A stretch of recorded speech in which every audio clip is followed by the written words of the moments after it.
What's up, everyone? It is Friday, September 23rd. It's 2:11 here on the East Coast. I've been home for 8 days now.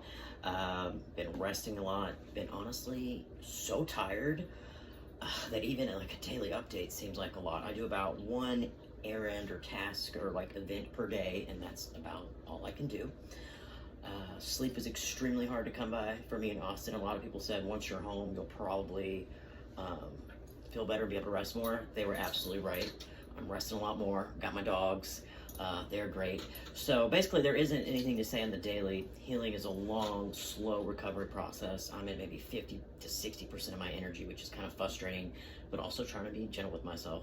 So instead of a daily dong, I'm going to be doing a weekly Wang update. So here's your weekly Wang update. All right. So I had my Glans plasty on Wednesday, September 7th. I honestly knew the healing wouldn't, I didn't expect the healing to be as involved as it is. It's been very funky, it's kind of leaky, it's smelly, it has a lot of scabs, but it looks great, but it's just healing, and I know it needs time. So I had something that kind of concerned me, but I reached out to the Crane Center today, they got back to me, and I feel a lot better. It is something that might require a potential revision, but it's okay. It's just mainly cosmetic. So last week I noticed some dark tissue around the head of my penis, you know, where she had taken the bit of my thigh to make the glands, right? So it was on the right side, and I thought, is it necrotic? Necrotic meaning rotting dead tissue.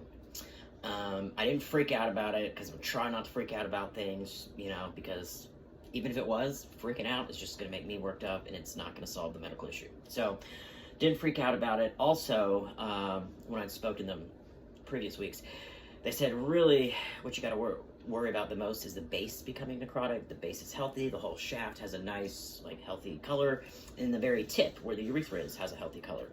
So it didn't really, it alarmed me, but it wasn't freak out when I saw this bit of dark tissue around the head. I'm like, just be patient, this is part of healing. After a while, I began to suspect it was a scab, a very dark one. I really don't know at this point, but this morning I woke up, I tried sleeping without underwear last night to see if that helped the sweat issue, and part of that scab was stuck to my leg, so it was halfway off, and so I trimmed it, didn't pull the rest did not want to give, didn't want to come off, and I do not mess with my dick. I might pick my leg graft, but I will not touch my dick or balls.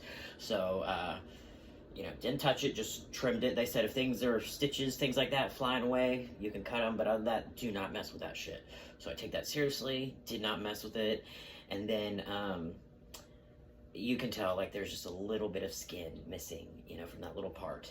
And I mostly felt like, okay, this is fine, I can have it revised in stage 2 when I go back and see Dr. Santucci, but I also just wanted to make sure and not, you know, just be reassuring myself and overlooking something that actually needs medical attention. So I did email them, took some pictures, let them know how the wound separation is going. The wound separation behind my balls where the urine is leaking is much better. It's like a coin slot. I know that can take months to heal as well. It's annoying not to be able to stand to pee without leaking, but it's still just part of the process. So it's not causing me as much dysphoria or frustration. It's just like, man, I wish this would work, but it's also awesome because my urethra is healing great. It shoots out a nice pee stream. So there's that. It's just quite a large hole. And if you have a large hole and then a small hole, you know, fluid's going to go out the larger hole. But I can definitely tell an improvement because more urine just shoots out the tip of my dick, even when I don't have to go as bad or something. So more is getting through. The urethra is healing. Just like Dr. DeLeon said in my last post-op, it's just not watertight yet. The tissue down there is like a wet paper towel. So I just have to be patient, which is not always the easiest thing for me. But this past year of planning for phalloplasty has definitely taught me patience. So I don't want to go on too long, but that's where I am. A little bit of freak out, but it's going to be okay. I can get them to, you know, put a little extra tissue when they go in there and do my erectile device and the pump and the implant.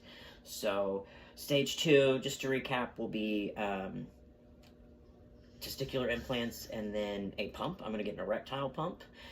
You get a choice between a pump, which is kind of like hydraulic, most close to assist male erection, and then, or just a semi-rigid rod. The rod is great for some people, but for me personally, I feel the pump will be better. the pump, you get a bulb. It's placed in one of your testicles. For me, I'm a lefty. It'll be my left testicle, and I will just pump that to become erect. And while I wish I can get an erection on my own, it's still pretty cool that I will be able to eventually have penetrative sex with my own cock. So, trying to carry this good mood into the weekend. Hope everyone's well. And yeah, there's your weekly Wang. Peace.